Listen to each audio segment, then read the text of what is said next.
বিচারিতা করছে রাজ্য সরকার। চাকরিহারাদের যোগ্য সমাধান দেওয়ার নামে রাজ্য সরকারের ভূমিকাকে বিচারিতার সমানই বলছে শিক্ষামহল। চাকরিহারাদের মতো শিক্ষাবিদদেরও প্রশ্ন, স্কুল এডুকেশন ডিপার্টমেন্ট সুপ্রিম নির্দেশ মেনে দ্রুত সিলেকশন প্রসেস বা নিয়োগ প্রক্রিয়া শুরু করার বিষয়ে পদক্ষেপ নেওয়ার নোটিফিকেশন ৩ তারিখ দিলেও কেন সে বিষয়ে নেতাজি ইন্ডোরের বৈঠকে কোনো কথা বললেন না মুখ্যমন্ত্রী? শিক্ষামহলের প্রশ্ন, এসএসসিকে স্কুল এডুকেশন ডিপার্টমেন্ট প্রয়োজনীয় পদক্ষেপ গ্রহণের একটি চিঠি দিয়েছে। নামকা বাস্তে এ তথ্য সর্বসম্মুখে রাখতেই কি মুখ্যমন্ত্রীর এই পন্থা? শিক্ষামহলের দাবি, লোক দেখাতেই নোটিফিকেশন জারি করছে স্কুল এডুকেশন ডিপার্টমেন্ট। আর বৈঠকে তা নিয়ে কথা না বলে মুখ্যমন্ত্রী যা কিছু বলেছেন তা আসলে নিজে বাঁচতেই নেওয়া পন্থা।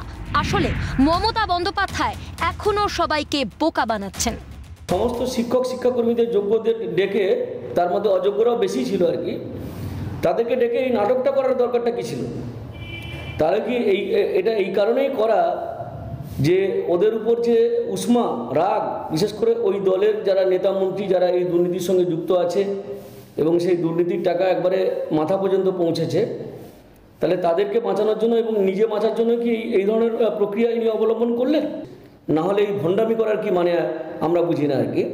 এভাবেই যেমন উনি সারা রাজ্যের মানুষকে বোকা বানাচ্ছেন, ঠিক একইভাবে যোগ্য শিক্ষক শিক্ষাকর্মী যারা আছেন তাদেরকে উনি বোকা বানাচ্ছেন। আবার কারো মতে পরিস্থিতি সামাল দিতেই এমন পন্থা অবলম্বন মুখ্যমন্ত্রীর।